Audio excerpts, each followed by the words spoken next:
आ जाओ, चलो आ जाओ। कैसे आए थे ह्यूमन ये जानो, अब क्या करोगे अपनी लाइफ में, यही बचा है बेटा। देखो हम लोगों ने बताया था बेटा कि अपनी कुछ ओरिजिन ऑफ लाइफ की थियरी आई। एक आया अपना थियरी ऑफ स्पेशल क्रिएशन, एक आया कॉस्मिक पेंसपर्मिया थियरी, एक आया था स्पॉन्टेनियस जनरेशन थियरी, एक आई बायोजेंसिस थियरी, और एक आई अपनी मॉडर्न थियरी। तो सारी थियरी अपनी बात हो चुकी थी। मैंने बताया अभी तक जितनी भी थियरी थी सारी की सारी इलॉजिकल थी, सिर्फ एक बायोजेनेसिस को छोड़कर। क्लियर। उसके बाद नेक्स्ट आई बेटा हमारी मॉडर्न थियरी। चलो, ये जो मॉडर्न थियरी आई, इस मॉडर्न थियरी को जो देने वाले साइंटिस्ट थे बेटा वो दो दो थे, इसीलिए इसको नाम देते हैं बेटा ओपेरिन हेल्डेन थियरी भी नाम देते हैं। अब क्यों नाम देते हैं ओपेरिन हेल्डेन थियरी, आ जाओ इसके बारे में समझते हैं बेटा। देखो, जो अपना ओपेरिन था बेटा, ओपेरिन जो थे ये कहां के रहने वाले थे बेटा, रसिया के रहने वाले थे।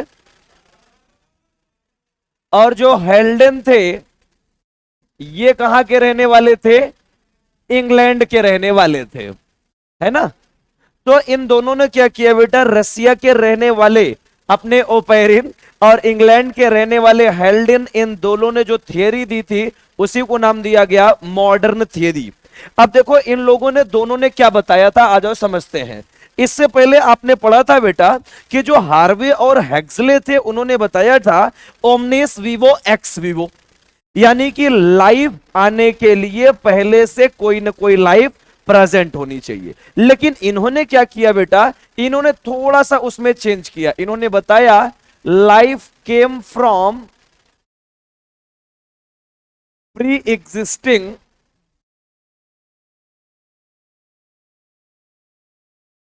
Non living organic molecule. ऐसा किसने बताया था बेटा, हमारे ओपेरिन और हेल्डेन ने बताया था। देखो इससे पहले जब हम लोगों ने बायोजेनेसिस थियरी पढ़ी तो बायोजेनेसिस थियरी कहती है कि लाइफ आने के लिए लाइफ होनी चाहिए। क्लियर है, उसकी भी अपनी बात सही है, लेकिन उसने क्या किया बेटा, आधे स्टेटमेंट को बताया था। लेकिन जब हमारे ओपेरिन और हेल्डन आए तो इन्होंने बताया कि जी नहीं, हम आपकी बात से सहमत हैं कि लाइफ होने के लिए पहले से क्या होनी चाहिए, एक लाइफ होनी चाहिए। लेकिन ये वाली जो लाइफ आई ये कहां से आई, अपनी नॉन लिविंग ऑर्गेनिक मॉलिक्यूल से आई। तो जब नॉन लिविंग ऑर्गेनिक मॉलिक्यूल की इन्होंने बात की तो लोगों ने उनसे क्वेश्चन पूछा कि भाई आप किसको मान रहे हो नॉन लिविंग ऑर्गेनिक मॉलिक्यूल। तो इन्होंने बताया कि नॉन लिविंग ऑर्गेनिक मॉलिक्यूल जो है आरएनए है हमारे और प्रोटीन है, इन्हीं से क्या हुई है बेटा, हमारी लाइफ आई। तो जब इन लोगों ने ऑर्गेनिक यहां पे बताया कि ऑर्गेनिक मॉलिक्यूल से आए और आरएनए प्रोटीन से आए, तब लोगों को थोड़ी सी बहुत बात यहीं पे इनलॉजिकल लगी कि आप क्या कह रहे हो, ये तो केमिकल है भाई, आरएनए और प्रोटीन ये तो ऑर्गेनिक मॉलिक्यूल है, इससे लाइफ कैसे आ सकती है। तब इन लोगों ने क्या किया बेटा, प्रूफ करने के लिए इन्होंने बताया कि दो दो इवोल्यूशन हुए थे। जब इवोल्यूशन होना शुरू हुआ था, एक हुआ था अपना केमिकल इवोल्यूशन और एक हुआ था बायोलॉजिकल इवोल्यूशन। इन लोगों ने बताया कि इवोल्यूशन कितने टाइप में हुए बेटा, दो टाइप से हुए। एक हुआ अपना केमिकल इवोल्यूशन और दूसरा कौन सा हुआ बेटा, बायोलॉजिकल इवोल्यूशन हुआ। ये बताने वाले कौन थे बेटा, हमारे ये बताया था ओपेरिन और हेल्डन ने। इससे पहले जितने लोगों ने बताई उनकी बातें इतनी ज्यादा एक्सेप्टेड नहीं हुई बेटा, जो सबसे ज्यादा एक्सेप्ट हुई ओपेरिन हेल्डन थियरी। अब क्यों एक्सेप्ट हुई, आ जाओ आपके सामने सारे रीजन आएंगे। तो सबसे पहला जो इवोल्यूशन हुआ था बेटा वो कौन सा इवोल्यूशन हुआ, केमिकल इवोल्यूशन। इन्होंने इवोल्यूशन को दो पार्ट में बताया जिसके वजह से सक्सेस भी रहे बेटा। आ जाओ वन बाय वन दोनों को समझते हैं। देखो जब आप बात करोगे केमिकल इवोल्यूशन की, तो केमिकल इवोल्यूशन का मतलब इस समय तो अभी लाइफ नहीं आएगी, सिर्फ और सिर्फ क्या बनेंगे, अपने केमिकल बनेंगे। तो जब हमारी अर्थ बनी थी बेटा, तो हमारे अर्थ पे उस समय क्या प्रेजेंट था, हमारी जो अर्ली अर्थ थी, यानी कि जिस समय हमारी अर्थ बनी थी इस समय क्या क्या प्रेजेंट था यहां पे, सबसे पहले हाई टेम्परेचर प्रेजेंट था। अब क्वेश्चन आता है सर हाई टेम्परेचर ये आया कहां से, क्योंकि आप भी जानते हो बेटा कि जैसे सन बहुत ज्यादा टेम्परेचर वाला पूरा का पूरा एक हमारा सिस्टम है, ठीक उसी तरह अर्थ भी तो थी। अर्थ बेटा बिल्कुल आग का गोला हुआ करती थी, तो टेम्परेचर अच्छा खासा था, और हाई टेम्परेचर होने के साथ साथ यहां वॉल्केनिक स्टॉर्म्स भी प्रेजेंट थे बेटा। क्या प्रेजेंट थे? वॉल्केनिक स्टॉर्म्स प्रेजेंट थे। साथ ही साथ यहां पे क्या प्रेजेंट थी बेटा? लाइटनिंग प्रेजेंट थी। लाइटनिंग समझते हो? और रिड्यूसिंग एटमॉस्फेयर प्रेजेंट था। ये सारी की सारी कंडीशन कब की बात हो रही है बेटा? जब हमारी पुरानी अर्थ की बात होती है, तब बात होती है कि हाई टेम्परेचर, क्योंकि हमारी क्या थी बेटा? अर्थ खुद एक आग का गोला थी, इसलिए हाई टेम्परेचर। वॉल्केनिक स्टॉर्म्स आपने देखे होंगे बेटा, वॉल्केनिक लावा जो निकलते हैं, वॉल्केनिक स्टॉर्म्स। लाइटनिंग प्रेजेंट थी बेटा, आपने देखा होगा जब क्लाउड आपस में टकराते हैं, है ना, तो आपको बेटा लाइटनिंग नजर आती है, वो लाइटनिंग प्रेजेंट थी। और उस समय जो एटमॉस्फेयर थी, वो एटमॉस्फेयर हमारी कैसी थी? रिड्यूसिंग एटमॉस्फेयर प्रेजेंट थी। उस समय जब हमारी अर्थ बनी थी, उस समय बेटा ऑक्सीडाइजिंग एटमॉस्फेयर नहीं थी, उस समय कैसी थी? रिड्यूसिंग एटमॉस्फेयर थी। ये तब की बात हो रही है जब हम पुरानी अर्थ की बात करते हैं, है? किसी चीज को ऑक्सीडाइज नहीं कर सकते, हमेशा रिड्यूस होगा। रुको जरा, आएगा तुम्हारा टाइम, बोला ना धक्का मुक्की नहीं करने का, है ना? तुम जितना सोच सकते हो सबका आंसर तुम्हें यही मिलेगा, ठीक है? आ जाओ, ये सारी कंडीशन हमारे अर्ली अर्थ की प्रेजेंट थी। और इन्होंने ये भी बताया कि कुछ हमारे बेटा एटॉमिक स्टेज में हमारे फ्री एलिमेंट भी प्रेजेंट थे। वो सारे एलिमेंट प्रेजेंट थे जो हमारे प्रोटोप्लाज्म का फॉर्मेशन करते हैं। और उस समय जो हमारी बेटा एटॉमिक स्टेज में एलिमेंट प्रेजेंट थी, वो एटॉमिक स्टेज में एलिमेंट कौन कौन से थे बेटा? ये लो, एटॉमिक स्टेज में जो एलिमेंट थे उस टाइम पे, वो थे हमारे बेटा कौन? कार्बन, हाइड्रोजन, ऑक्सीजन और नाइट्रोजन। ये सारी चीजें कहां प्रेजेंट थी? हमारे एटमॉस्फेयर में प्रेजेंट थी। और इसमें जो सबसे ज्यादा यहां पे बेटा हमारा प्रेजेंट था, वो था बेटा हाइड्रोजन। याद रखना, सबसे ज्यादा क्या था अपना? हाइड्रोजन था। क्लियर? तो एक चीज बताओ, जब टेम्परेचर ज्यादा है, तो टेम्परेचर ज्यादा होने के वजह से इनके बीच में क्या आपस में रिएक्शन नहीं होगा? 100% होगा। भाई एक चीज बताओ, कोई भी रिएक्शन करवाने के लिए आपको क्या करनी पड़ती है? एनर्जी देनी पड़ती है कि अपने आप हो जाती है? एनर्जी देनी पड़ती है। तो उस समय क्या हुआ बेटा? हाइड्रोजन सबसे ज्यादा था। हाइड्रोजन इतना ज्यादा था कि आप सोच भी नहीं सकते हो।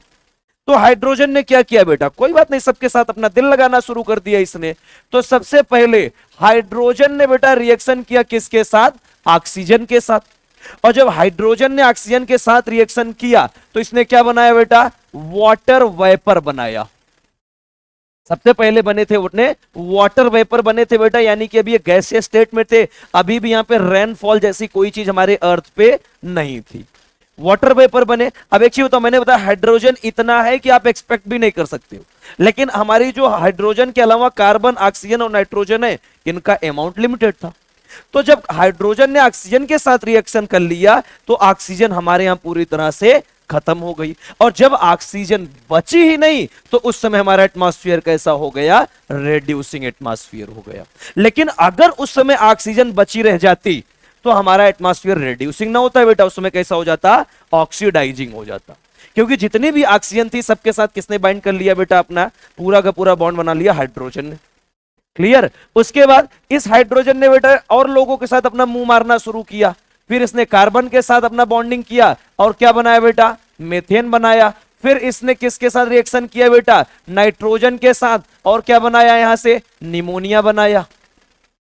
क्लियर? ये सारी चीजें हाइड्रोजन की वजह से हो रही है। फिर भी हाइड्रोजन खत्म नहीं हुआ।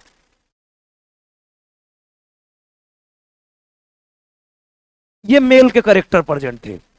एक्चुअली पुरुष क्या होते हैं ना, हर एक महिला के साथ अपना रिलेशनशिप बनाना चाहते हैं। तुमने जो सोचा वो ज्यादा गलत था, है ना? आ जाओ। लेकिन क्वेश्चन आया, सर ये लोग बन गए, इनके बनने से फायदा क्या हुआ हमारा? क्या इससे लाइफ आएगी हमारी? मेथेन और ये वाटर वेपर और अमोनिया जैसे चीजों से कभी लाइफ आ सकती है क्या? देखो, ये सारी चीजें बन गई धीरे धीरे टाइम के साथ। मैं पहले बता दूं, एक दिन में कोई काम नहीं हुआ था, ये millions of the year time लगे थे। अर्थ हमारी बनी थी बेटा 4.5 बिलियन ईयर एगो। क्लियर? अर्थ हमारी बनी थी 4.5 बिलियन ईयर एगो। इसका मतलब बेटा आज से 450 करोड़ साल पहले बनी थी। और उसके बाद जब हमारी बेटा लाइफ आई थी अर्थ पे, तो वो आई थी बेटा 2 billion year ago life I थी, वो भी सेलुलर लाइफ। गेस करके देखो, बना था 4.5 बिलियन ईयर एगो पहले, और आई कब लाइफ? 2 बिलियन ईयर एगो पहले। 200 करोड़ साल लग गए बेटा इतना टाइम आने में। क्लियर है? आपको अगर लगे कि सर एक दिन में, तो एक दिन में कुछ नहीं हुआ था, ये सब टाइम टेकिंग प्रोसेस थे। ये क्या हुआ बेटा, ये सारी की सारी जब हमारी बेटा यहां पे ऑर्गेनिक कंपाउंड बनना शुरू हुए या इनका मॉलिक्यूलर स्टेज आना शुरू हुआ, इसके बाद क्या हुआ, धीरे धीरे हमारे अर्थ का टेम्परेचर डाउन हुआ। और जब अर्थ का टेम्परेचर डाउन हुआ, आप ध्यान से देखो, वाटर वेपर में है, टेम्परेचर कम करोगे तो क्या होगा? क्या होगा? बारिश होगी बेटा। जैसे जैसे अर्थ का टेम्परेचर डाउन हुआ बेटा, तुरंत की तुरंत बेटा रेनफॉल होना शुरू हुई। और जब रेनफॉल होने शुरू हुई, तो हमारे अर्थ पे जितने भी डिप्रेशन प्रेजेंट थे, सब जगह पे जाके बेटा पानी इकट्ठा होने लगा, जिसके वजह से बेटा हमारी प्रिमिटिव ओशंस का फॉर्मेशन हुआ। क्लियर है? जिसकी वजह से हमारी क्या हुई बेटा, प्रिमिटिव ओशंस का फॉर्मेशन हुआ। ये रही अपनी बेटा क्लाउड, ढेर सारी। और क्लाउड जब बेटा जैसे जैसे टेम्परेचर कम हुआ, वैसे वैसे क्या होना शुरू हुई बेटा, हमारी रेनफॉल होना शुरू हुई। बारिश कंटिन्यू गिरती रही। अब क्वेश्चन आया, सर रेनफॉल हुआ कैसे? क्योंकि आप बताओ, जब अर्थ का टेम्परेचर डाउन करोगे, ये जो वाटर वेपर फॉर्म में प्रेजेंट है, ये लिक्विड फॉर्म में कन्वर्ट होंगे कि नहीं कन्वर्ट होंगे? कन्वर्ट होंगे, जिसके वजह से क्या हुआ बेटा, रेनफॉल हुआ। और जब रेनफॉल हुआ, तो जहां जहां पे डिप्रेशन प्रेजेंट था, सभी जगह पे क्या इकट्ठा शुरू हो गए बेटा, होने लगे, यहां पे बेटा वाटर इकट्ठा होना शुरू हो गए, जिसके वजह से हमारी क्या बनी, प्रिमिटिव ओशंस बनी। क्या बनी बेटा, हमारी प्रिमिटिव ओशन बनी थी।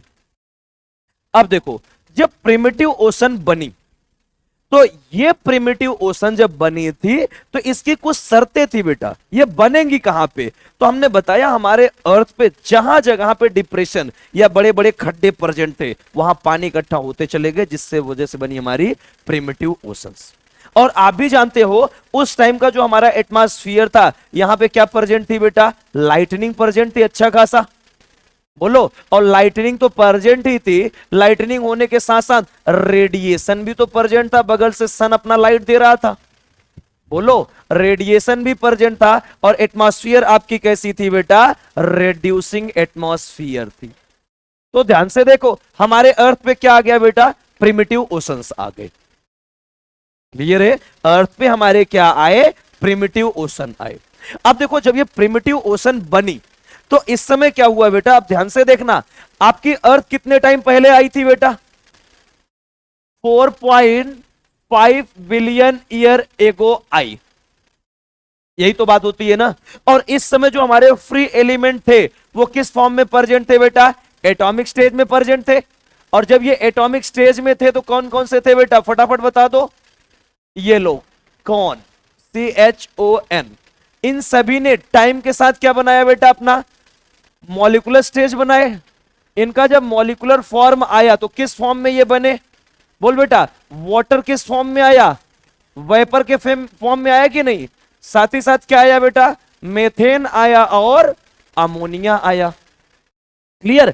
जैसे जैसे यहां पे टेम्परेचर इनको मिलता चला गया, इन्होंने क्या किया बेटा, आपस में मेथेन, अमोनिया, कार्बन और ये वाटर, ये सभी क्या किए बेटा, आपस में रिएक्शन करना शुरू किए। और जब इन्होंने आपस में रिएक्शन करना शुरू किया, तो हमारी बेटा यहां से बनी ऑर्गेनिक मॉलिक्यूल बनने लगे। यहां से क्या बने, हमारे ऑर्गेनिक मॉलिक्यूल बने। और जो ऑर्गेनिक मॉलिक्यूल उस समय बने थे, कौन से ऑर्गेनिक मॉलिक्यूल बने थे बेटा, एक बना था हमारा कमिनो एसिड, एक बना था हमारा क्या, ये लो अमीनो एसिड हो गया, एल्डिहाइड हो गया, कीटोन हो गया, प्यूरिन हो गया, पिरिमिडीन हो गया, और साथ ही साथ क्या बने थे हमारे पेंटोस शुगर बने थे। क्लियर? ये सारी की सारी क्या बनी बेटा? हमारी ऑर्गेनिक मॉलिक्यूल बनी। अब जब ये ऑर्गेनिक मॉलिक्यूल बनी तो यही ऑर्गेनिक मॉलिक्यूल ने सभी ने आपस में क्या किया? रिएक्शन किया, और आपस में कंबाइंड होने के बाद ये क्या बनाए बेटा? कॉम्प्लेक्स ऑर्गेनिक कंपाउंड बनाए। क्या बनाया इन्होंने? कॉम्प्लेक्स ऑर्गेनिक कंपाउंड बनाया। और ये जो अपनी कॉम्प्लेक्स ऑर्गेनिक कंपाउंड आई, ये कॉम्प्लेक्स ऑर्गेनिक कंपाउंड कौन कौन सी आई थी बेटा? एक थी हमारी पॉलीसेकेराइड, एक थी अपनी पॉलीसेकेराइड, एक थी बेटा अपनी लिपिड, एक क्या था अपना? प्रोटीन, और एक था अपना न्यूक्लियोटाइड्स। अब आप ध्यान से देखो, हमारी अर्थ पे क्या बन चुका है आपका? Complex organic compound. क्या ये कॉम्प्लेक्स ऑर्गेनिक कंपाउंड पहले से थे? नहीं, ये आपस में कंबाइंड होके बने। लेकिन ये सारी चीजें आपस में कंबाइंड कहां हुई बेटा? जो हमारी प्रिमिटिव वॉशन वाटर थे ना, यहां पे क्या हुआ बेटा? एक चीज बताओ, जब यहां पानी आया तो एक चीज बताओ, एटमॉस्फेयर में हमारे भाई ये भी तो प्रेजेंट है। ये सभी के सभी कहां आए बेटा? वाटर में आए। अब इनको क्या हुआ बेटा? धीरे धीरे सॉइल से क्या मिलना शुरू हुआ? और ज्यादा एनर्जी मिलने लगी, और ज्यादा न्यूट्रिएंट मिले, जिसके वजह से इन्होंने क्या बनाया बेटा? हमारी कॉम्प्लेक्स ऑर्गेनिक कंपाउंड बनाया। अब गेस करके देखो, पॉलीसेकेराइड, लिपिड, प्रोटीन और न्यूक्लियोटाइड्स हैं, तो क्या आपने जब पढ़ा है प्रोटोप्लाज्म, तो प्रोटोप्लाज्म के अंदर ये सब चीजें प्रेजेंट होती है कि एब्सेंट होती है? प्रेजेंट होती है ना। तो भैया प्रोटोप्लाज्म बनाने के लिए जितने भी ऑर्गेनिक कंपाउंड चाहिए वो सब कहां प्रेजेंट है? अपने ओशन के वाटर में प्रेजेंट है। क्लियर? अब ये पूरा का पूरा जब बना, इसी को नाम दिया गया केमिकल इवोल्यूशन हुआ। ये क्या हुआ है अभी? हमारा केमिकल इवोल्यूशन। अभी तक लाइफ नहीं आई है, पहले एक चीज याद रखना, अभी तक लाइफ नहीं आई है। अभी सिर्फ किसका इवोल्यूशन हुआ है बेटा? केमिकल कंपाउंड का हुआ है। तो केमिकल इवोल्यूशन हुआ, इसके बाद कौन सा इवोल्यूशन हुआ था? हमारा बायोलॉजिकल इवोल्यूशन हुआ। अब आ जाओ बेटा, केमिकल इवोल्यूशन के बाद नेक्स्ट कौन सा आएगा? अब हमारा बायोलॉजिकल इवोल्यूशन। ये लो, अब ये बायोलॉजिकल इवोल्यूशन कैसे हुआ, आ जाओ समझते हैं। देखो, जब केमिकल अपने कंप्लीट बन गए तो इसको नाम दिया केमिकल इवोल्यूशन। लेकिन जब इसी केमिकल इवोल्यूशन से आगे चल के क्या आने लगी? लाइफ आना शुरू हुई, तब क्या नाम दिया उसको? बायोलॉजिकल इवोल्यूशन नाम दिया। अब ये जो बायोलॉजिकल इवोल्यूशन हुआ, ये बायोलॉजिकल इवोल्यूशन कैसे हुआ, आ जाओ समझते हैं। सबसे पहले बेटा फॉर्मेशन हुआ किसका? प्रोटोबायंट्स का। ये किसका फॉर्मेशन हुआ? प्रोटोबायंट्स का फॉर्मेशन हुआ। क्वेश्चन आया सर ये प्रोटोबायंट्स क्या है? सीधा सीधा, ये जितने भी ऑर्गेनिक कंपाउंड बने हुए हैं, ये सभी ऑर्गेनिक कंपाउंड आपस में बेटा ग्रुपिंग करने लगे, एक क्लस्टर का फॉर्मेशन करने लगे। और जब ये क्लस्टर का फॉर्मेशन करने के बाद जो नया अपना सेल बना, वो बना बेटा प्रोटोबायंट्स। अभी भी ये सेल नहीं है, सेल के जैसी स्ट्रक्चर आई, भी सेल नहीं आई है बेटा। तो ये जो प्रोटोबायंट्स थे, ये कैसे थे बेटा? अपने नॉन लिविंग थे। ये कैसे थे? अपने नॉन लिविंग थे। ये अगर आपके दिमाग में डाउट है सर ये होता क्या है, तो सीधा सीधा जितने भी हमारे यहां ऑर्गेनिक मॉलिक्यूल है उसी का क्या है बेटा? क्लस्टर है। ये लो, क्लस्टर्स ऑफ पॉलीसेकेराइड, राइट। और क्या हो गया बेटा? न्यूक्लिक एसिड, प्रोटीन, लिपिड, इन सभी ने क्या किया बेटा? आपस में एक झुंड या क्लस्टर का फॉर्मेशन शुरू किए, जिसके वजह से हमारा क्या बना? प्रोटोबायंट्स बना। अब इसके अंदर क्या प्रेजेंट है बेटा? न्यूक्लिक एसिड प्रेजेंट है, और साथ ही साथ लिपिड प्रेजेंट है। तो यहां पे एक चीज बताओ, न्यूक्लिक एसिड जो होते हैं क्या आपस में रिप्लिकेशन करते हैं कि नहीं? करते हैं। और जब न्यूक्लिक एसिड का रिप्लिकेशन होता है, सपोज दैट हमने कहा डीएनए ने अपना रिप्लिकेशन किया, तो क्या बनाएगा बेटा? डीएनए बनाएगा। और आरएनए ने रेप्लिकेशन किया तो आरएनए बनाएगा। यही तो बनता है ना। अरे बोलो रे अन्ना भाई, संग तरह बैठे रहते हो, कुछ तो यस ना बोला करो। हैं कि सुर्ती खा के बैठे हो मुंह में? तू कभी बोलेगा जिंदगी में कि सन्नाटा रहेगा जिंदगी भर? ये बोलता है? नहीं बोलता। कोई सदमा लगा है? सर क्या बताएं, हमारे खास दोस्त ने ही हमारा चुरा के लेके चला गया। क्यों? बोल पाते हो बचपन से?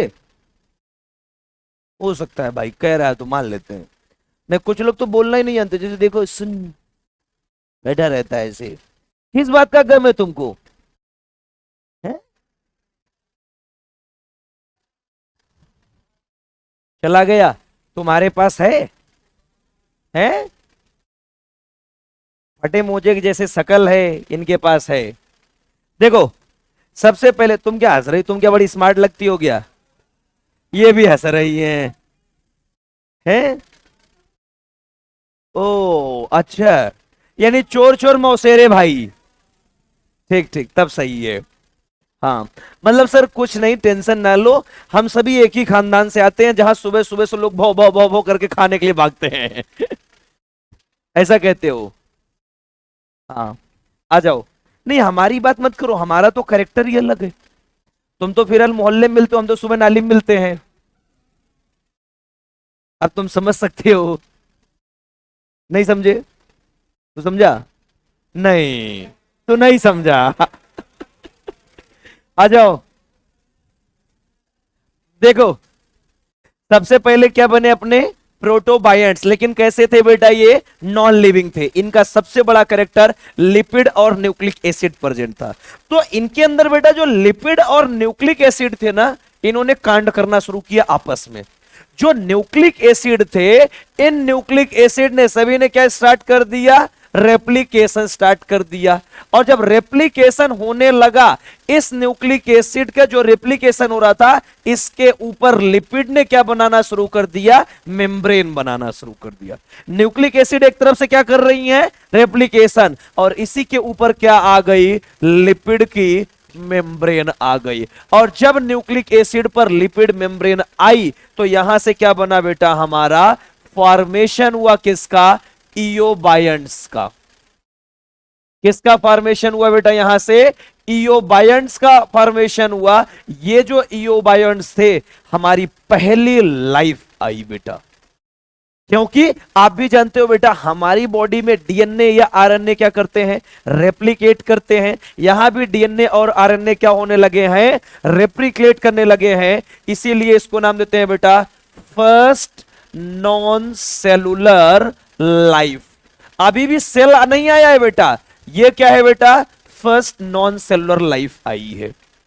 क्लियर है? इससे पहले जो लाइफ आई वो फर्स्ट लाइफ आई, लेकिन कैसी है वो? नॉन लिविंग है। उसके बाद जो लाइफ आई वो कैसी है? भी नॉन सेलुलर है, सेलुलर लाइफ नहीं आई है बेटा।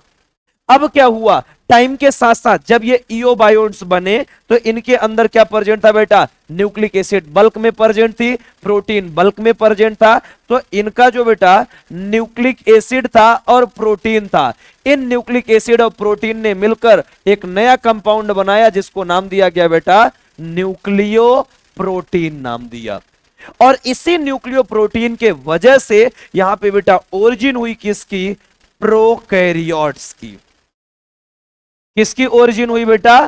प्रोकैरियोट्स की ओरिजिन हुई। और जब प्रोकैरियोट्स की ओरिजिन हो गई, इसी के बाद किसकी ओरिजिन हुई? अपने यूकैरियोट्स की ओरिजिन हुई। ये लो, अब ध्यान से देखना बेटा, तुम्हारी सारी चीजों का आंसर बस इतने ही पेज पे है। जो इन लोगों ने बताया था ना कि दो दो इवोल्यूशन हुए, ये वाला कौन सा इवोल्यूशन है? अपना केमिकल इवोल्यूशन। और इसके बगल में जो बना है वो कौन सा इवोल्यूशन है बेटा? Biological evolution. ये लो, बायोलॉजिकल इवोल्यूशन में क्या आ गई बेटा? यहां पे लाइफ आ चुकी थी। ध्यान से देखो, जब केमिकल इवोल्यूशन हुआ तो सबसे पहले अपने अर्थ पे क्या प्रेजेंट थे? कार्बन, हाइड्रोजन, ऑक्सीजन और नाइट्रोजन। इन लोगों ने आपस में रिएक्ट करके मॉलिक्यूलर स्टेज बनाया, वाटर वेपर बने, मेथेन बने और अमोनिया बना। क्वेश्चन पूछा जाता है कि फर्स्ट इनऑर्गेनिक कंपाउंड हमारे अर्थ पर कौन सा बना था? तो आंसर जाएगा वाटर और निमोनिया। क्लियर? और फर्स्ट ऑर्गेनिक मॉलिक्यूल जो बना वो क्या बना? मेथेन। अरे ऑर्गेनिक का मतलब जानते हो ना, जिसमें कार्बन कंपाउंड होना चाहिए, जानते हो, बोला करो ना। है? चलो, इन सभी ने क्या किया बेटा, आपस में और रिएक्शन हुआ जिसकी वजह से ऑर्गेनिक मॉलिक्यूल बने, amino acid, aldehyde, ketone, purine, pyrimidine और पेंटोज शुगर जैसी चीजें आई। अब उसके बाद बेटा इन्होंने और रिएक्शन किया जिसकी वजह से क्या बनी, कॉम्प्लेक्स ऑर्गेनिक कंपाउंड, यानी कि पॉलीसेकेराइड, लिपिड, प्रोटीन और हमारी न्यूक्लियोटाइड, ये सारी चीजें बन चुकी थी। फिर इन्होंने क्या किया बेटा, ये ओशन में प्रेजेंट थी, वाटर में प्रेजेंट थी, इन्होंने आपस में कंबाइंड होना शुरू किया जिसकी वजह से क्या बने, प्रोटोबायंट्स बने। लेकिन प्रोटोबायंट्स कैसे थे, नॉन लिविंग थे बेटा, क्लियर। और इनके अंदर प्रेजेंट न्यूक्लिक एसिड और लिपिड मेम्ब्रेन ने, न्यूक्लिक एसिड ने रेप्लिकेशन करना शुरू किया जिसके वजह से इसके ऊपर लिपिड मेम्ब्रेन ने जब कवरिंग बनाई तो हमारे नए कौन आए बेटा, इयोबायंट्स आए। और इयोबायंट्स सेल नहीं थे बेटा, लाइफ जैसी चीजें आई, इसीलिए उसको नाम थे फर्स्ट नॉन सेलुलर लाइफ नाम देते हैं। और उसके बाद इनके अंदर प्रेजेंट न्यूक्लिक एसिड और प्रोटीन ने मिलकर बनाया न्यूक्लियो प्रोटीन, जिसके वजह से किसकी ओरिजिन हुई बेटा, प्रोकैरियोट्स की ओरिजिन हुई। प्रोकैरियोट्स आए, उसके बाद कौन आ गई, अपने यूकैरियोट्स आ गए। ये जितनी भी चीजें चल रही थी बेटा, सब कहां चल रहा था, हमारे ओशन में चल रहा था। तो जो अपने लाइफ, फर्स्ट लाइफ ओरिजिनेट हुई थी वो कहां हुई थी बेटा, वाटर में ओरिजिनेट हुई थी। इसलिए लाइफ के ओरिजिन होने के लिए वाटर का होना कंपलसरी है, क्लियर है। लेकिन एटमॉस्फियर अभी भी कैसी है अपनी, रेड्यूसिंग एटमॉस्फियर है, क्लियर। अब आ जाओ, रेड्यूसिंग एटमॉस्फियर है तो अभी बेटा ऑक्सीजन तो नहीं आया है ना, बोलो। और ऑक्सीजन नहीं आया है तो ऐसे में क्या इनकी सर्वाइबिलिटी हो पाएगी, नहीं हो पाएगी, क्लियर। तो आ जाओ समझते हैं कैसे आया हमारा ऑक्सीजन। देखो हमने बोल दिया ओरिजिन ऑफ प्रोकैरियोट्स हुई, अब ओरिजिन ऑफ यूकैरियोट्स हुई। लेकिन जब प्रोकैरियोट्स आए थे तो ऐसे नॉर्मल नहीं आए थे बेटा, प्रोकैरियोट में भी कई सारी स्टेजेज आई थी। इसके लिए अपन पढ़ेंगे origin of first cellular life. पहली जो सेलुलर लाइफ आई जिसको आपने क्या नाम दिया है बेटा, प्रोकैरियोट्स नाम दिया है। देखो जब प्रोकैरियोट्स आए थे अपने, तो सबसे पहले जो हमारा बैक्टीरिया आया था वो आया था बेटा कीमो हेट्रोट्रोपिक एनाएरोबिक बैक्टीरिया आया था। सबसे पहले जो बैक्टीरिया है वो कौन से आए बेटा, कीमो हेट्रोट्रोपिक एनाएरोबिक बैक्टीरिया आए। अब ध्यान से देखो, हेट्रोट्रोपिक है ये, अपना फूड खुद से बनाएंगे, किसी पे डिपेंडेंट होंगे। तो इन्होंने क्या काम किया बेटा, ये जो कीमो हेट्रोट्रोपिक एनाएरोबिक बैक्टीरिया थे ना, हमारे यहां जितने भी ऑर्गेनिक कंपाउंड प्रेजेंट थे उस ऑर्गेनिक मॉलिक्यूल को इन्होंने क्या किया, एब्जॉर्ब करना शुरू कर दिया। और एब्जॉर्ब करके उससे क्या बनाते थे, अपना फूड बनाते थे। तो अगर बेटा कंटिन्यू, एक चीज हमेशा याद रखना, अगर यही कीमो हेट्रोट्रोपिक एनाएरोबिक बैक्टीरिया रह गए होते तो आज हम ना आ पाते। क्यों, क्योंकि जितना भी ऑर्गेनिक मॉलिक्यूल बेटा फूड के कंपाउंड प्रेजेंट थे वो सभी के सभी ये खा पी के खत्म कर देते, तो आपके लिए तो कुछ बचता ही नहीं कभी, तो हमारी ओरिजिन भी ना हो पाती। तो क्या हुआ बेटा, टाइम के साथ साथ बेटा ऊपर वाले ने भी साथ दिया, जिसके अंदर इनके अंदर क्या हो गया, म्यूटेशन हुआ। और जब इनके अंदर म्यूटेशन हुआ तो आप भी जानते हो बेटा, जब भी म्यूटेशन होता है उसके वजह से क्या होता है, इवोल्यूशन होता है। और जब इनके अंदर म्यूटेशन हुआ तो इवोल्यूशन हुआ, तो यहां से बेटा हमारे नए बैक्टीरिया आए जिसको नाम दिया गया कीमो ऑटोट्रोफिक एनाएरोबिक बैक्टीरिया। इनको अपन क्या नाम देंगे बेटा, कीमो ऑटोट्रोफिक एनाएरोबिक बैक्टीरिया नाम देंगे। अब ध्यान से आप देखो बेटा, क्या अभी भी किसी को ऑक्सीजन की रिक्वायरमेंट है क्या, बोलो यार, क्या किसी को ऑक्सीजन की रिक्वायरमेंट है भाई। अभी भी बैक्टीरिया कैसा आया है, एनाएरोबिक बैक्टीरिया आया है। अब कीमो ऑटोट्रोफिक आ गए, तो ऑटोट्रोफिक का मतलब अपना फूड तो खुद बनाएंगे, लेकिन अभी भी यहां पे ऑक्सीजन जैसी कोई चीज नहीं आई है, तो अपना फूड बनाना थोड़ा सा मुश्किल होगा।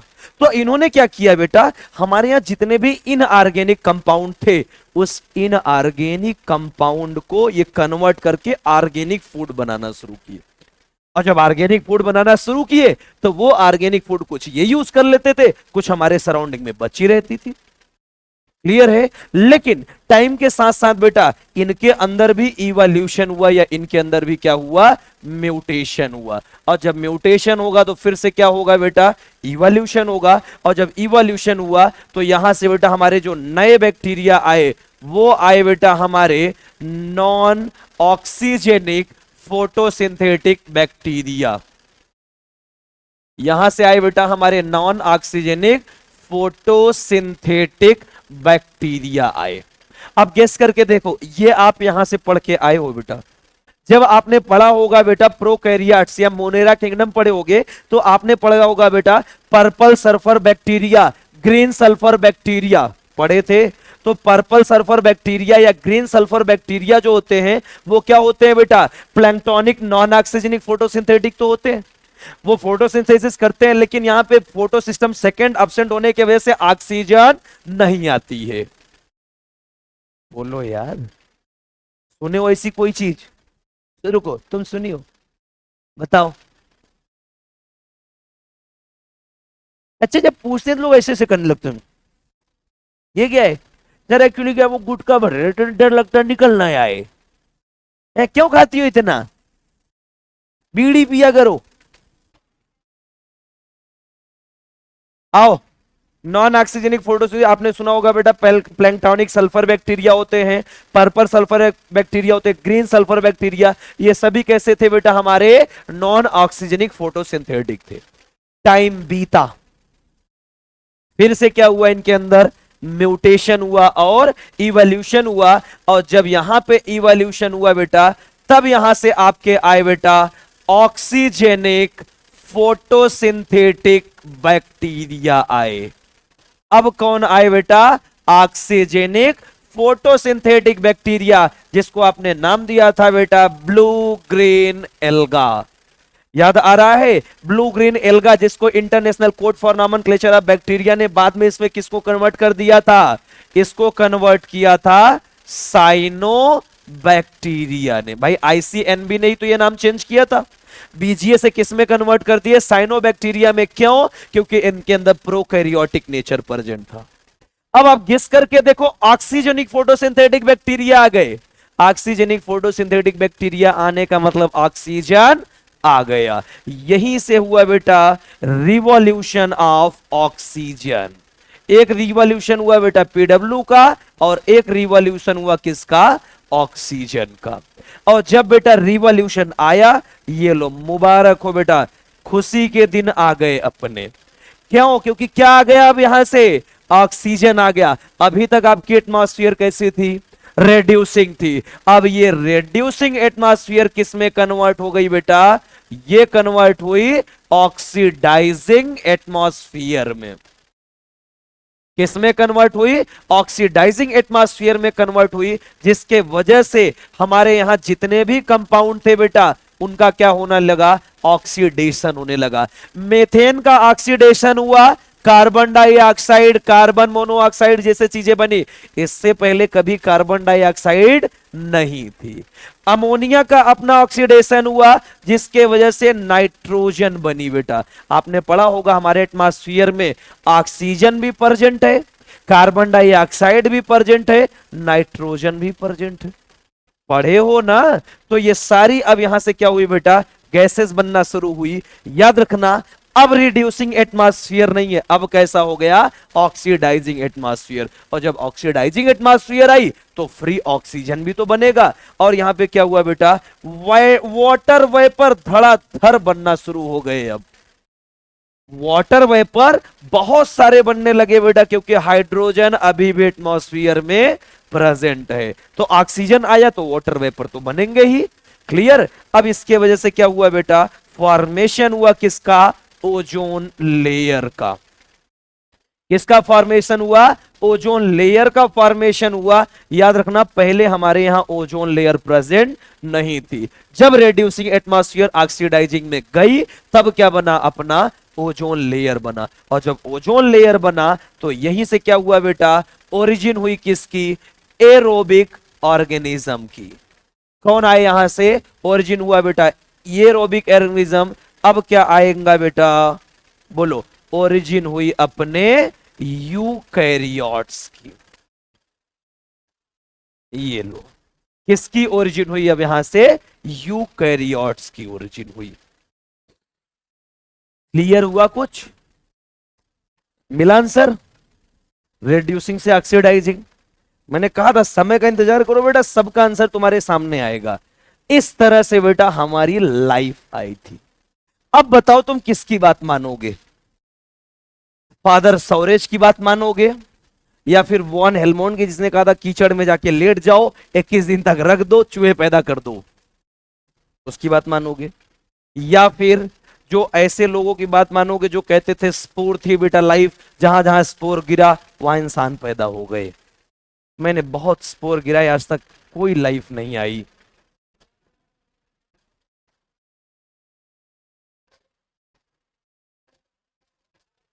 क्या कर रहा है, हाथ ऊपर कर,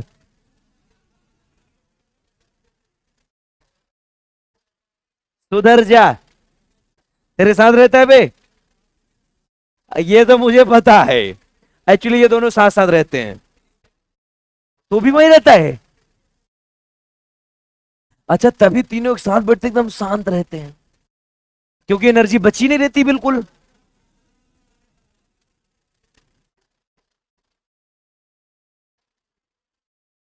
अब ये दिन नहीं आएगा हम तुम्हारा देखें, ठीक है, चलो। कुछ क्लियर हुआ कैसे इंसान आया, अरे कम वक्त तो हमने कब बताया इंसान आया अभी, कह रहा है यस सर। अबे अभी यूकैरियोट्स आए हैं बेटा, कहां तुम इंसानों की बात कर रहे हो अभी, है, अरे हद हो गई यार, अब इंसान होने के लिए इंसान चाहिए पहले, डायरेक्ट नहीं आता, ब्रह्मा जी थोड़ी ना है, 4 पुत्र चाहिए, तथास्तु। तुम जो मांग रहे हो मुझे पता है, पहले एक के काबिल तो बनो, 4 तब मांगना। आ जाओ, अब तुमको क्या लगा, इन लोगों ने जो बोल दिया लोग यहीं पे शांत बैठ जाएंगे, हम कैसे मान ले आप जो कह रहे हो वो सही है, क्या प्रूफ दोगे। तो क्या अब एक चीज बताओ, ओपेरिन और हेल्डन पहले ले जाए उनको ऐसी जगह पे जहां अर्थ बनी थी, कह चल ले चलते फिर से अर्थ बनाते हैं, फिर से अर्थ को गर्म करते हैं, ऐसा तो नहीं कर सकते थे ना। तब इन लोग बेचारे बड़ा टेंशन में गए। तो लेकिन कुछ अच्छे इंसान भी दुनिया में होते हैं भाई, आप नहीं प्रूफ कर पा रहे हो कोई बात नहीं, हम प्रूफ करेंगे, कोशिश करते हैं। तो इसके लिए बेटा कुछ एविडेंसेस आए हमारे केमिकल इवोल्यूशन के, ये लो यहां से आई बेटा अब एविडेंसेस ऑफ केमिकल इवोल्यूशन, ये लो। और जो एविडेंसेस आई बेटा केमिकल इवोल्यूशन की, इसके लिए बेटा 2 साइंटिस्ट हमारे जिम्मेदार हुए। कौन कौन बेटा, यहां जो एक्सपेरिमेंट आया वो हुआ यूरे मिलर एक्सपेरिमेंट। कौन सा एक्सपेरिमेंट हुआ, यहां से यूरे और मिलर का एक्सपेरिमेंट हुआ। अब आ जाओ यूरे मिलर के एक्सपेरिमेंट, अब आएगा अपना पेन ड्राइव। और क्या, अब असली कहानी चली, बहुत हो गया लिखाना, अब स्मार्ट वर्क। डायग्राम देखो, आंसर खत्म, कहानी, आगे बढ़ो। अब देखना इवोल्यूशन कैसे आगे बढ़ती है बेटा।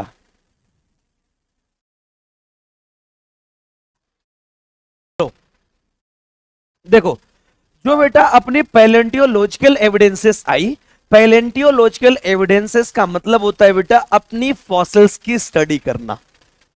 क्या होता है ये, स्टडी ऑफ फॉसिल्स, इसी को आप क्या नाम देते हो, पैलेंटियोलॉजिकल एविडेंसेस।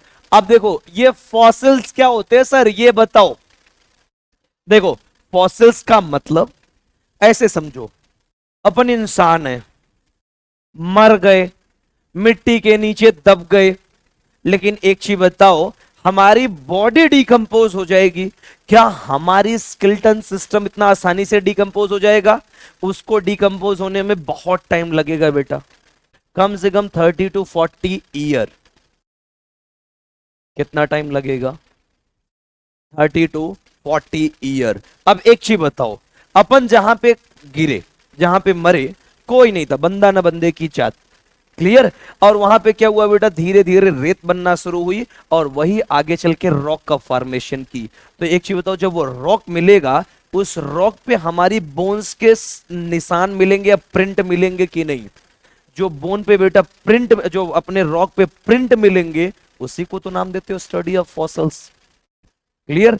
एनसीईआरटी में लिखती है बेटा, fossils are impression are remains of hard part of the past life found in the rocks. इसी को नाम देते बेटा, जो पत्थरों में आपको निशान मिलते हैं किसी चीज के, किसी चीज के प्रिंट स्टेज मिलते हैं, इसी को आप क्या नाम देते हो? Study of fossils. आ जाओ एग्जांपल से तुमको समझाते हैं बेटा। यहां पे ध्यान से देखो, ये क्या है? अपने रॉक्स हैं बेटा, और इन रॉक्स पे देखो, ध्यान से देखो, print fossils of an insect.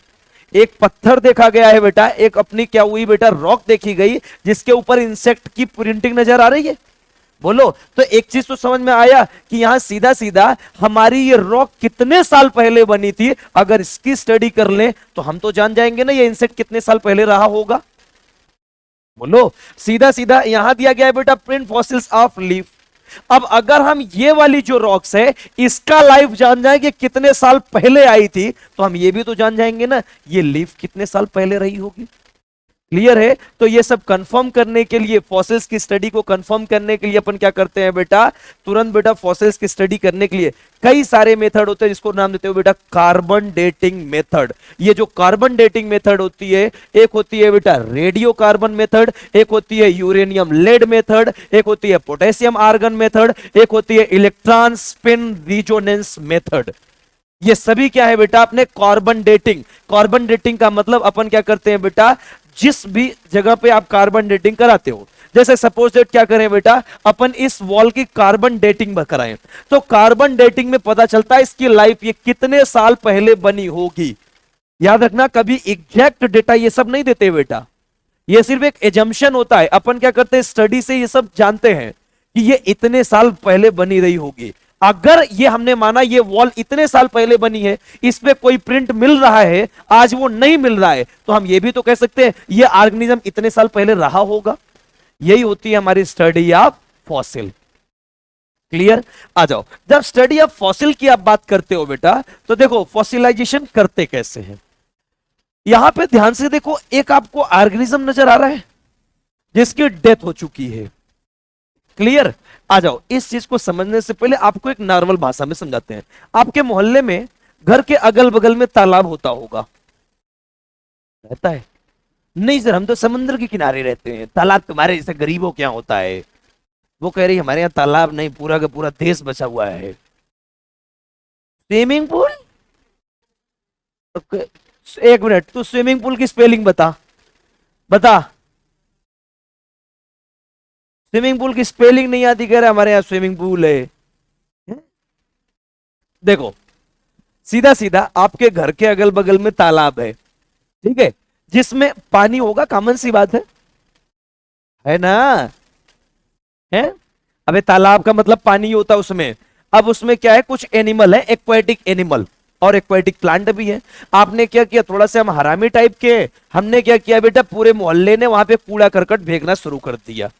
1 साल के बाद, 2 साल के बाद, 10 साल के बाद, 20 साल के बाद वो तालाब आपको क्या लग रहा है बेटा, तालाब रह जाएगा? नहीं बेटा, वो धीरे धीरे पूरी तरह से तालाब खत्म हो जाएगा, उसके ऊपर ग्राउंड बन जाएगी। क्लियर। और ग्राउंड बन जाएगी, उस पर अपन क्रिकेट खेलेंगे और क्या करेंगे, है ना? अब एक चीज बताओ, लेकिन उसके नीचे जो लाइफ थी वो धीरे धीरे क्या हो जाएगी, डेड हो जाएगी। और जब डेड हो जाएगी, जिसे हमने कहा फिश ही थी, तो फिश तो बेटा वर्टिब्रेट था, जिसके अंदर अगर बोनी फिश है तो बोन्स प्रेजेंट होंगे। क्लियर। अब एक चीज बताओ, आपने क्या जानबूझ के कभी फिशेस को दबाया? नहीं, आपने तो क्या तालाब को बंद कर दिया। लेकिन हमने कहा 500 साल के बाद इस तालाब की खुदाई हुई, तो खुदाई में आपको पता चला कि एक जगह मिट्टी में क्या मिली बेटा, आपको फिशेस की स्केलेटन की प्रिंट मिली,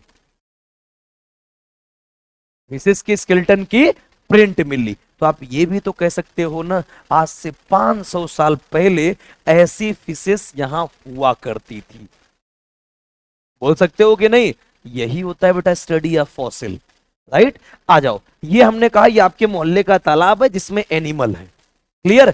आपने क्या किया, इसके ऊपर से तुरंत कूड़ा करकट डाला, तो ये क्या हो गए बेटा, नीचे चले गए। तो इसके ऊपर तो दूसरी लाइफ आएगी ना। हमने अगर इसको ढक दिया यहां से, तो इसके ऊपर दूसरी लाइफ आएगी कि नहीं आएगी? 100% आएगी। तो जो पहले थी बेटा, अभी के लिए ये प्रेजेंट लाइफ थी, लेकिन जैसे इसके ऊपर दूसरी लेयर बनी, वो क्या हो गई बेटा, अब पास्ट लाइफ हो गई। ये क्या बन गई, अब प्रेजेंट लाइफ बन गई। क्लियर। लेकिन क्या हमेशा यही प्रेजेंट लाइफ रहेगी? नहीं। जब फिर से इसके ऊपर से लेयर बनेगी बेटा, ये भी क्या बन जाएगी, अब पास्ट लाइफ बन जाएगी। लेकिन टाइम के साथ जब भी बेटा आप उनको देखोगे, हमेशा इनके प्रिंट आपको मिलेंगे। इसी को आप क्या नाम देते हो बेटा, स्टडी ऑफ फॉसिल। और इसी को क्या नाम देते हो आप, पैलेंटियोलॉजिकल एविडेंसेस। तो पैलेंटियोलॉजिकल एविडेंसेस से पता चलता है हमारी कि इतने साल पहले ये ऑर्गेनिज्म रहे होंगे। क्लियर है। आ जाओ, नेक्स्ट यहां पे दिया गया है बेटा, ये लो, डिफरेंट डिफरेंट ऑर्गेनिज्म कब कैसे आए। देखो, सबसे पहले दिया गया ओल्डर फॉसिल। ये सबसे पूछा नहीं जाएगा, ये सिर्फ आपको समझाने के लिए है। सबसे पहले यहां दिया गया बेटा ओल्डर फॉसिल, यूजुअली सिंपलर। अब आ जाओ बेटा एनिमल किंगडम में आपको लेके चलते हैं। सबसे पहले कौन आया था, अपना पोरीफेरा, और सबसे लास्ट में क्या आया, मैमेलिया। तो पोरीफेरा की जो लाइफ थी कैसी थी बेटा, सिंपल थी। बोलो यार, पहले कैसे थे, सिंपल थे। लेकिन आज जो मैमेलिया के मेंबर आए, इनकी लाइफ कैसी हो गई, कॉम्प्लेक्स हो गई। तो जैसे जैसे बेटा अपन लेयर में ऊपर की तरफ जाएंगे, अपन क्या पढ़ेंगे बेटा, कि सिंपल से कॉम्प्लेक्स की तरफ आ रहे हैं। और ये बेटा ओल्डर फॉसिल हुई, यानी जो सबसे पहले आ रहे होंगे, हो सकता है आज एक्सटिंक्ट भी हो चुके होंगे पूरी तरह से। लेकिन ये क्या है बेटा, नेवर फॉसिल। ये सिंपल भी हो सकते हैं और कॉम्प्लेक्स भी हो सकते हैं। जैसे आपने पढ़ा कि सर पोरीफेरा के मेंबर तो आज प्रेजेंट है हमारे यहाँ, आर्थ्रोपोडा के मेंबर प्रेजेंट है, मोलस्का के मेंबर प्रेजेंट है, लेकिन जो मेंबर ये तब बने थे, आज वो प्रेजेंट नहीं है बेटा। उनमें से आधे से ज्यादा क्या हो चुके हैं, एक्सटिंक्ट हो चुके हैं। आज उनका न्यू वेरिएंट हमारे यहां प्रेजेंट है। क्लियर है। तो इस समय जो हमारे क्या हुए बेटा, नीचे की तरफ गए। ये दिया गया बेटा ओल्डेस्ट सेडिमेंट। सेडिमेंट क्या होता है बेटा, सीधा सीधा आप जैसे जैसे बेटा अर्थ की लेयर को देखते चले जाओगे, अर्थ की जो लेयर होती है इसी क्या नाम देते हैं, सेडिमेंट्स नाम देते हैं। नीचे की तरफ ओल्डेस्ट सेडिमेंट, ऊपर की तरफ आ जाओ रिसेंट की सेडिमेंट। लेकिन अभी ये ऊपर की सेडिमेंट है ना, इसके ऊपर से एक और लेयर बिठाओ, ऊपर वाला क्या हो जाएगा, अब नेवेस्ट हो जाएगा, ये क्या हो जाएगा, ओल्डेस्ट हो जाएगा। इसी को क्या नाम देते हैं बेटा, स्टडी ऑफ फॉसिलाइजेशन। क्लियर हुआ। अब कैसे करते हैं मैंने आपको बता दिया। एक होता है radio carbon method, potassium argon method होता है, उसके बाद एक होता है बेटा यूरेनियम लेड मेथड, और एक होता है इलेक्ट्रॉन स्पिन रिजोनेंस मेथड होता है। क्लियर। चल भाई आगे आ जाओ, ये मैंने आपको समझा ही दिया कि प्रिंट ऑफ फॉसिल कैसे मिलते हैं। Next, fossils of Archaeopteryx. चल ध्यान से देख बेटा, अब जो फॉसिल्स ऑफ आर्कियोप्टेरिक्स आपको मिले, आपको क्या लगता है आर्कियोप्टेरिक्स आपको मिला था? नहीं बेटा, उसके फॉसिल्स मिले थे। ध्यान से देखो, यहां पे आपको क्या मिला है बेटा, प्रिंट मिला है। क्लियर। और कहीं कहीं पे इसके क्या मिले थे बेटा, फॉसिल भी मिले थे। फॉसिल भी मिले और प्रिंट भी मिले। तो लोगों ने कैसे जाना कि कितने साल पहले आर्कियोप्टेरिक्स रहे होंगे? सीधा सीधा अपन जिस रॉक पे उसका फॉसिल्स मिला है, उस रॉक की स्टडी करें। बोलो यार, अगर उस रॉक की स्टडी कर ले कि कितने साल पहले ये रॉक रहा होगा, तो उसी समय तो ये भी रहे होंगे ना, तभी तो उस रॉक पे दब गए, तभी तो वहां पे नीचे गए ना, उससे पहले तो नहीं गए होंगे। ये क्या हुआ बेटा, जब फॉसिल्स ऑफ आर्कियोप्टेरिक्स मिले, तो अपन बेटा आर्कियोप्टेरिक्स के फॉसिल्स को क्या नाम देते हैं बेटा, मिसिंग लिंक नाम देते हैं। क्या नाम देते हैं बेटा, missing link between reptiles and birds. ये क्या नया अपना नाम आया, इसके बारे में समझते हैं। मिसिंग लिंक आपने पढ़ा अभी तक, कनेक्टिंग लिंक। बोलो यार, कनेक्टिंग लिंक पढ़े हो ना। कनेक्टिंग लिंक का मतलब एक ऑर्गेनिज्म को दूसरे ऑर्गेनिज्म से जो जोड़ने का काम करता है, उसी को क्या नाम देते हो आप, कनेक्टिंग लिंक। जैसे एक एग्जांपल लेते हैं बेटा, आपने पढ़ा है हेमिकॉर्डेटा, कुछ याद आ रहा है? बोलो, हेमिकार्डेटा किसका कनेक्टिंग लिंक है बेटा? इस तरफ अपना इकाइनोडर्मेटा और इस तरफ क्या हो गया अपना कॉर्डेटा। तो एक चीज बताओ, हेमिकॉर्डेटा के मेंबर प्रेजेंट हैं या एब्सेंट हैं? प्रेजेंट हैं। तो सीधा सीधा इकाइनोडर्मेटा और कॉर्डेटा के बीच की कड़ी कौन है? हेमिकॉर्डेटा। इसको क्या नाम देंगे? कनेक्टिंग लिंक नाम देंगे। लेकिन कनेक्टिंग लिंक का मतलब होता है वो ऑर्गेनिज्म आज क्या होना चाहिए? प्रेजेंट होना चाहिए। तो हेमिकॉर्डेटा और इकाइनोडर्मेटा और कार्डेटा को जोड़ने वाली हेमिकॉर्डेटा आज प्रेजेंट है, तो इसको क्या नाम दिया? Connecting link. लेकिन अगर यही इन दोनों को जोड़ने वाली एक्सटिंक्ट हो जाए तो इसको क्या नाम दोगे? मिसिंग लिंक नाम देंगे। आ जाओ, missing link between reptiles and birds. ये क्या है बेटा? ये जो आपको साइंटिस्ट का नाम लिखा गया है, ये साइंटिस्ट का नाम आपसे कभी नहीं पूछा जाएगा। आप इसको छोड़ दो, बिल्कुल नहीं, कतई जरूरत नहीं है इसकी। कभी नहीं पूछा जाएगा कि किसने बताया था, कौन से पीरियड में मिले थे। पीरियड में मिले थे जुरासिक पीरियड में। हम जानेंगे बेटा कि क्रिटेशियस में ओरिजिन हुई, जुरासिक में ये डोमिनेंट कर गए, ट्रायसिक में पूरी तरह एक्सटिंक्ट कर गए। ये सब आगे चल के पढ़ेंगे इसी में। टेंशन में चली गई बेचारी, ये क्या बता रहे हो? मूवी नहीं देखी Jurassic? Jurassic world, Jurassic park, ये सब मूवियां नहीं देखे हो? तो उसमें क्या देखे हो? डायनासोर्स ही तो देखे हो ना। तो वही डायनासोर्स की कहानी पढ़नी है बेटा। आओ, ये क्या है? आर्कियोप्टेरिक्स। लेकिन मैं पहले ही बता दूं, आर्कियोप्टेरिक्स को किसी ने देखा कभी नहीं था। तो क्वेश्चन आया, सर आपके पास डायग्राम कहां से आया? मैंने तुम लोग को कितनी बार बताया है कि थर्मोन्यूक्लियर एक्सप्लोजन का जिम्मेदार मैं खुद हूं, क्योंकि मैं उस टाइम पे बीड़ी पीता था, तो मेरे पास माचिस था, मैंने आग लगाया, थर्मोन्यूक्लियर एक्सप्लोजन हो गया। और मैं आग लगाने में मास्टर हूं, मास्टर। ये कह रहा है सर वो तो देखने से ही लगता है आपको। मैंने तेरी जिंदगी में कौन सी आग लगा दी बे? है? आ जाओ। कह रहा है वो आपको देखने लग रहा है, मैं कंटाप मारूंगा बदतमीज। चलो भाई, मैंने तुम्हारी जिंदगी में कोई आग लगाई नहीं ना? तो हमने तेरी लाइफ में जो आग लगाई, इसलिए लगाई ताकि तुम पढ़ सको, कुछ जिंदगी में कर सको, ये आग लगाई। अच्छा, तुम भी वही बोलना चाहते थे? ओके, हमने कुछ और समझ लिया। ओ आओ यहां पे कम वक्तो ओ करने वालों, सुनो। देखो, आर्कियोप्टेरिक्स को क्या बताया आपने? किसके किसके बीच की मिसिंग लिंक है? रेप्टाइल्स और बर्ड्स का। इसका मतलब इसके अंदर कुछ करेक्टर किसका प्रेजेंट होगा? रेप्टाइल्स का, और कुछ करेक्टर बर्ड्स का भी प्रेजेंट होगा। क्लियर? तुमको ये देखने से क्या लग रहा है? बर्ड्स नजर आ रहा है? बर्ड्स नजर आ रहा है कि नहीं? लेकिन सारे बर्ड्स वाले करेक्टर नजर आ रहे हैं? नहीं। आ जाओ, पहली चीज अब ध्यान से देखना, यहां पे क्या मिला आपको? विंग्स मिले। किसका करेक्टर है ये? बर्ड्स का करेक्टर है। सिर्फ और सिर्फ बेटा दो लिम्स है, hind limbs, four limb modified होकर क्या बना लिए? विंग्स बना लिए। तो बर्ड्स के करेक्टर आ गए। लेकिन किसी बर्ड्स में इतना बड़ा टेल देखे हो क्या? होता ही नहीं है बेटा। इनकी जो टेल थी बिल्कुल लिजार्ड लाइक थी, और लिजार्ड क्या है? रेप्टाइल्स है। आ जाओ बेटा, करेक्टर वन बाय वन समझते हैं, ध्यान से देखना। Long lizard like tail with caudal free vertebrae. कभी आपसे कॉर्डल फ्री वर्टिब्री नहीं पूछेगा।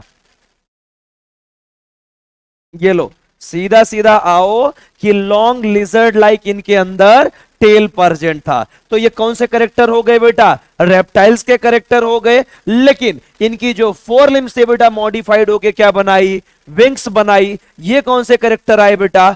बर्ड्स के करेक्टर आए। तो हुआ ना रेप्टाइल्स और बर्ड्स के बीच का कनेक्टिंग लिंक। अब आ जाओ बेटा, नेक्स्ट दिया गया है टीथ प्रेजेंट इन जॉ।